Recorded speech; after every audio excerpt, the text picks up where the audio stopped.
Halo semuanya, terima kasih untuk kesempatan yang diberikan. Pada saat ini, izinkan saya untuk memperkenalkan diri saya dan juga materi yang nantinya akan saya presentasikan sebentar. Nama saya Gloria Katiman dengan NIM 210811020058 dari Program Studi Administrasi Bisnis kelas genap. Pada saat ini, saya akan memaparkan hasil pendalaman saya dalam buku Administrasi Perkantoran dan Logistik. Presentasi ini saya buat untuk memenuhi nilai mata kuliah Bahasa Indonesia, khususnya pada bab 8 tentang ulasan buku dengan dosen pengampu, Dr. Doktoranda Encik Jenny Imbang M.Hum. Kita masuk pada slide yang pertama, yaitu tentang struktur teks ulasan. Struktur teks ulasan terdiri dari 5 struktur. Yang pertama, identitas. Pada bagian ini biasanya hanya memuat hal-hal umum mengenai buku itu sendiri. Biasanya memuat tentang judul, penulis buku, penerbit, tahun penerbitan, hak cipta, jumlah halaman, bahasa yang digunakan, dan warna sampul buku. Struktur yang kedua adalah orientasi. Pada tahapan orientasi ini biasanya identik dengan pengantar pada seluruh ulasan. Tahapan ini berfungsi untuk yang pertama, menyampaikan informasi tentang buku yang diulas dalam hal jenis dan aliran ilmu yang disajikan, siapa penulisnya atau dalam hal jati dirinya, dan siapa pembaca yang dituju dalam hal segmentasinya.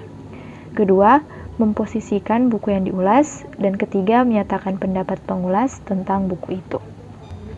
Struktur ketiga, yaitu tahapan tafsiran isi. Pada bagian ini biasanya memuat tentang yang pertama, penceritaan ulang tentang hal yang dilakukan oleh penulis saat ia menulis buku itu. Kedua, isi atau ringkasan buku yang diulas sebagai hasil dari pembacaan atau pengulangan terhadap buku itu. Dan ketiga, perbandingan isi buku yang diulas dengan buku-buku lain yang sejenisnya. Keempat, evaluasi. Tahapan evaluasi berfungsi untuk menilai karya yang diulas. Dapat dikatakan bahwa tahapan evaluasi adalah bagian inti dari teks ulasan karena pada tahapan inilah pengulas dituntut untuk memberikan penilaian analitis, objektif, dan kritis atas buku atau materi yang diulas. Dan tahapan yang terakhir adalah rangkuman. Tahapan rangkuman biasanya berisi simpulan dan saran atas ulasan buku yang dibuat. Pada bagian pertama tahap ini, penulis teks ulasan memberi simpulan akhir mengenai buku yang diulas dan pandangan subjektif pengulas atas buku yang diulas dengan berdasarkan pada tahapan orientasi, tafsiran isi, dan evaluasi yang diberikan. Kita masuk pada bagian yang pertama, yaitu identitas. Pada bagian ini dapat kita lihat dari cover bukunya, itu terdiri dari warna putih dengan font warna hitam yang dibold pada kata perkantoran dan logistik. Buku ini merupakan buku ajar yang ditulis oleh para dosen untuk para mahasiswa agar bisa digunakan sebagai referensi dalam pengerjaan tugas mereka atau materi yang mencakup tentang administrasi. Judul dari buku ini adalah Administrasi Perkantoran dan Logistik. Penulisnya adalah Apandi MSI, Devi Yulianti MA. Penerbit Pustaka Ali Imron. Tahun penerbit yaitu Agustus 2020 dengan jumlah halaman 121 halaman. Bahasa yang digunakan adalah bahasa Indonesia. Warna sampul putih dan ditujukan untuk lingkup penelitian nasional. Next slide. Selanjutnya, hak cipta buku ini terdapat pada kutipan 72 tentang sanksi pelanggaran Undang-Undang Hak Cipta UU Nomor 10 Tahun 2012. Sekilas tentang buku ini. Buku ini adalah buku ajar seperti yang sudah saya katakan tadi di awal, yang digunakan dalam masa perkuliahan di Universitas Indonesia. Buku ini terdiri dari 9 bagian. Dalam implementasiannya, materi di dalamnya digunakan untuk 14 pertemuan atau perkuliahan sesuai dengan rencana pembelajaran, semester, dan kontrak perkuliahan yang telah tim penulis susun sebelumnya. Buku ajar ini memiliki topik bahasan yang pertama, dimulai dari pengantar administrasi perkantoran, ruang lingkup dan tujuan administrasi perkantoran, kegiatan kantor, pengorganisasian kegiatan kantor, pengarahan dan pengawasan kegiatan kantor, pengantar administrasi logistik, pengadaan logistik pemerintah, pengelolaan logistik dan optimalisasi rantai pasokan. Next slide. Kedua, orientasi. Buku ini yang ditulis oleh 2 orang dosen ketika dipercayakan untuk mengampu mata kuliah administrasi perkantoran dan logistik di Fakultas Ilmu Sosial dan Ilmu Politik Universitas Lampung. Buku ajar ini diharapkan dapat membantu mahasiswa dalam referensi terkait dengan mata kuliah administrasi perkantoran dan logistik. Tema-tema dalam buku ajar ini merupakan hasil kajian dari para pakar bidang administrasi perkantoran dan logistik, seperti Bu Wersorgs, Gardisite, Gunawan, Hendy Haryadi, Mulyani, Ricky Martono, Slamet Susanto, Duliang Zi, Winardi, dan lain sebagainya. Keterbatasan dosen dalam menyiapkan materi perkuliahan dan alat peraga lainnya yang diperlukan dan belum seragamnya metode pengajaran yang dilakukan. Dosen pengampu mata kuliah merupakan salah satu faktor yang melatar belakangi disusunnya buku ajar administrasi perkantoran dan logistik, yang mengacu pada silabus mata kuliah administrasi perkantoran dan logistik yang digunakan sebagai buku ajar atau perkuliahan secara internal untuk mahasiswa. Ketiga, tafsiran isi. 1. Penceritaan ulang.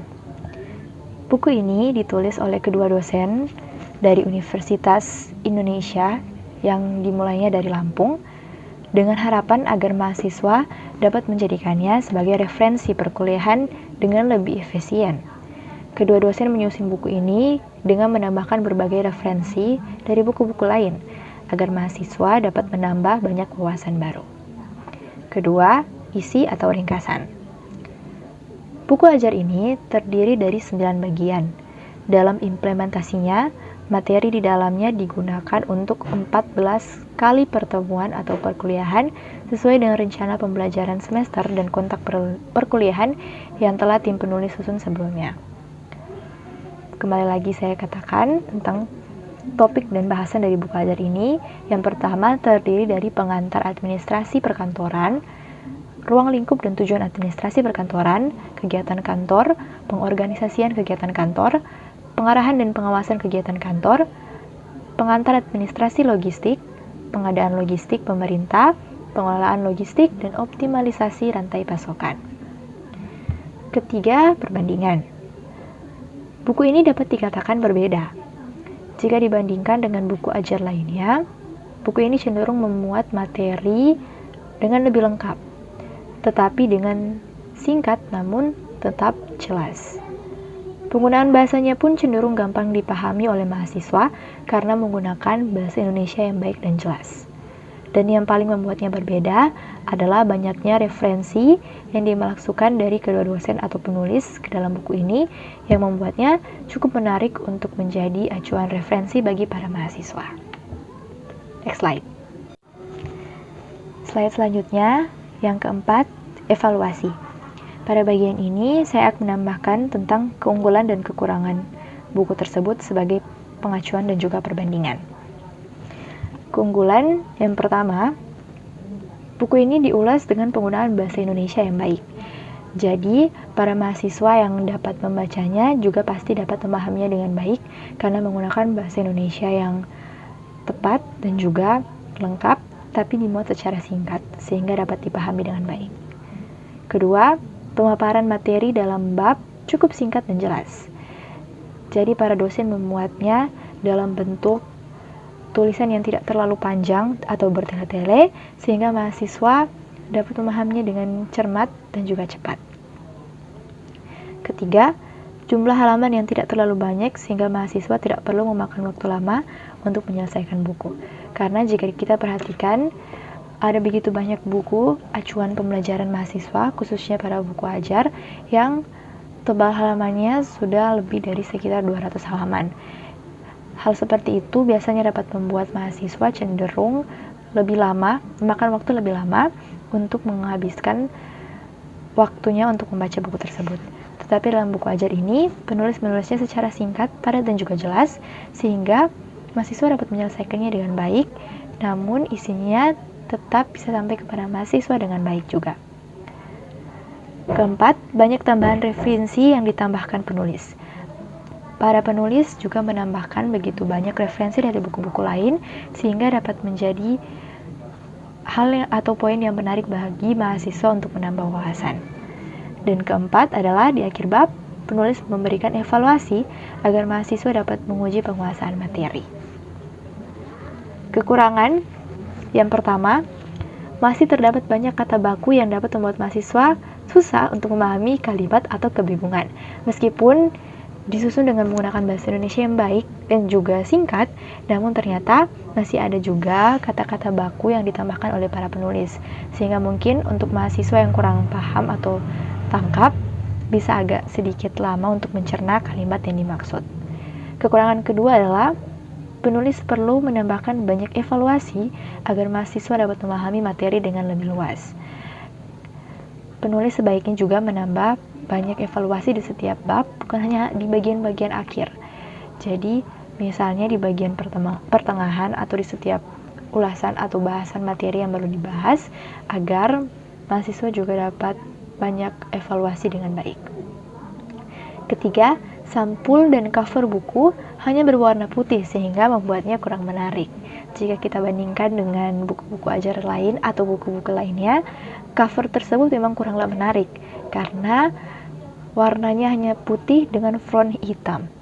Jika dibandingkan dengan lain, akan lebih bagus jika buku tersebut ditambah dengan berbagai warna agar membuatnya lebih menarik.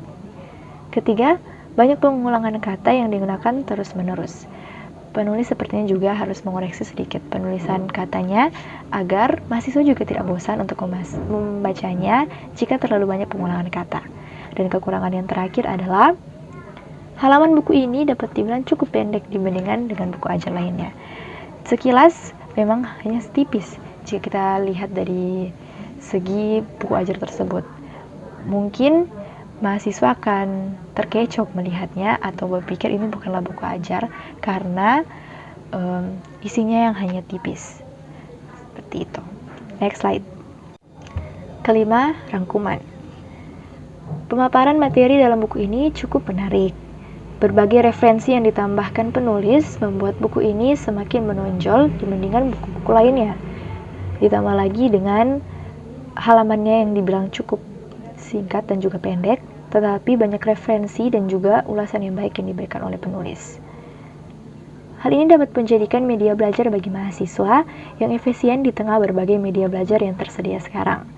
Diharapkan agar buku ini dapat memberikan banyak edukasi bagi pembaca dengan seksama. Ya, demikian hasil presentasi saya tentang ulasan buku dari buku Administrasi Perkantoran dan Logistik. Jika terdapat kata-kata yang tidak menyenangkan, dimohon maaf. Terima kasih dan sampai jumpa.